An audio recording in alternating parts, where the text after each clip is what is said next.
Hello na mga good morning mga kabuch. Ganyan. O, nag-iba na ako ng damit kasi naligo na ako kahapon. Lagi naman ako naliligo. Pero minsan, 2 times ako sa damit kasi sayang ang isang araw. Oo, dahil. Kamad ako maglaba. Sweet. Kaloka naman, dahil. Ano na, kamusta naman kayo mga dipungal kayo, ah. So, tayo. Makapag-chika-chika tayo mamaya. Ang dapat dipota. Alam ko. I'm very sorry po. Kasi, ay, naku. Ay, kamusta naman kayo dyan, Dayan? Wala ako magawa kung makapag-chat ng chat ako dito. Chat ako sa akin na, abang dito.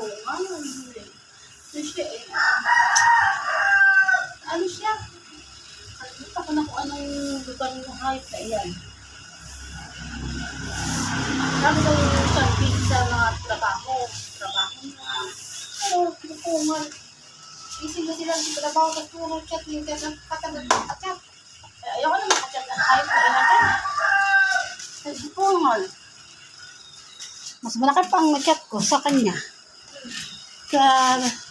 Hirap niya mag-chat. Ay ko nga, maghanap ko lang siyang ibang ka-chat. Tingin ko na mukha naman siya ng babaero. Oo, pupungal na yun. So, siya eh.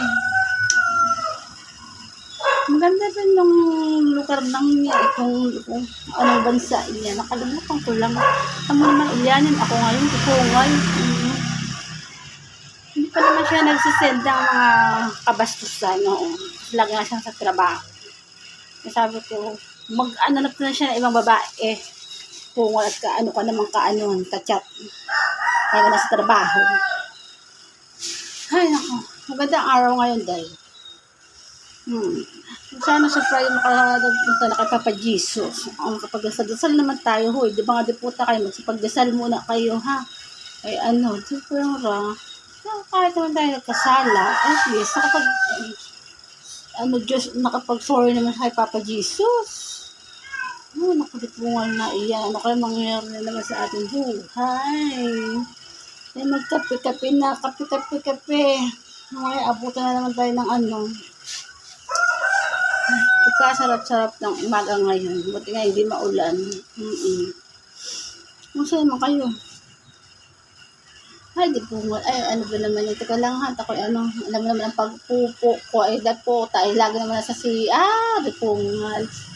Wait lang nga muna, tiputa. At ako makapag-chika sa iyo mamaya pagkatapos na magpupo. Ha? Ay, naku, ito. Aga naman.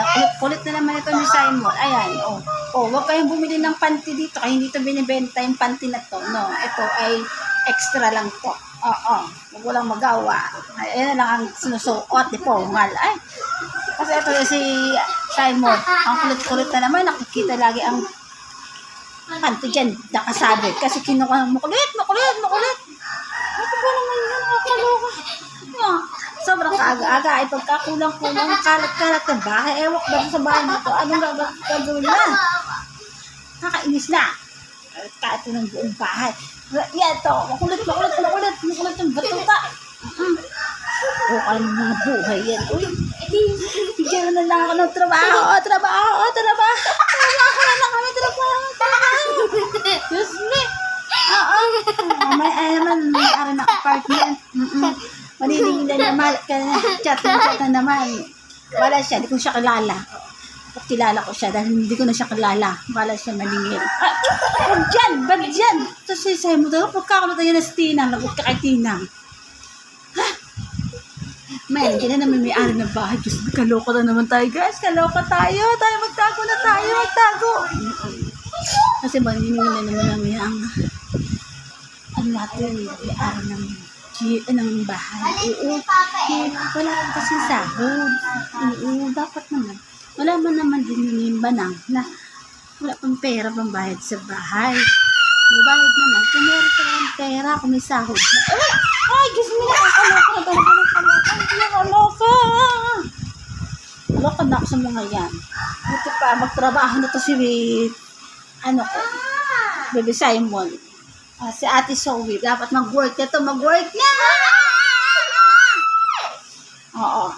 Tablet! Oo. Ito na lang, ibenta na lang itong mga bata. Para ito, ibenta na to. Pagkakulit! Aray ko! Kasi naman na. Parang kapag pa yun, nag-chat yung may-ari ng bahay.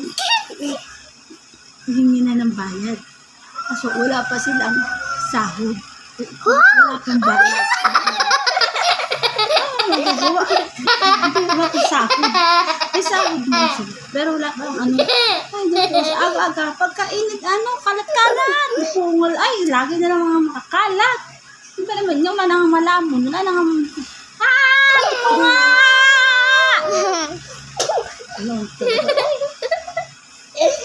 Dapat yan.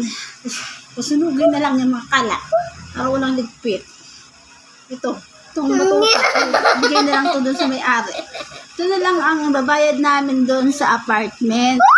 Oo. Ito muna babayad namin para pag mabayad na, tsaka na lang itong pauwiin. Ilagay muna namin doon sa bag kasi lalagay namin doon sa kay Lola pagbabayad. Kasi pagkagaling ang kasi nagagaling yung may-ari ng apartment pag hindi nagbayad. Kaya ito muna ibayad yung batang to. Kasi makulit. Oo. Bakit nga ba ngayon? Hindi ba makuha sa pag-chat na? Next time na lang po kasi wala pa pong sahod. Pag sahod na lang po makakabayad na ng kami agad sa kasi attitude mo. Hindi lahat ng may-ari ng bahay nakakaintindi din. Kung kailangan, mag-ano ka rin. Kasi, kagalit ka. Dapat matututo ka rin talaga makapag-usap. Dati madali ako nakipag-usap ako. Kahit galit lagi ang matanda. Nakipag-usap ako doon. Kasi may trabaho naman ako noon. Pag lang pasok. Kaya, dati, nakakausap kami. Kaso ngayon, di ba, dati sakit na ako. Kaya hindi ako trabaho, di ba? Wala pambili kasi nag-uusap. Wala na akong magawa, di ba? Yan talaga ang life. Kapag nakaka-apartment, kailangan na maayos din yung mga may-ari ng bahay. Di ba? Sa tagal ng taon na magkakasama, di ba? Bakit alam naman nanay na kakabigay naman agad pag dumating na yung sahod eh. Gano'n naman talaga yun. Yung talaga ang buhay natin ngayon. Sana, kung tubos lang, hirap magkaroon ng sariling bahay. Hirap. Lalo na't marami kang makakasama. Na dapat, ayusin para sila anti-Zoe nilang karoon ng work paglaki na. Pagtrakaan nila.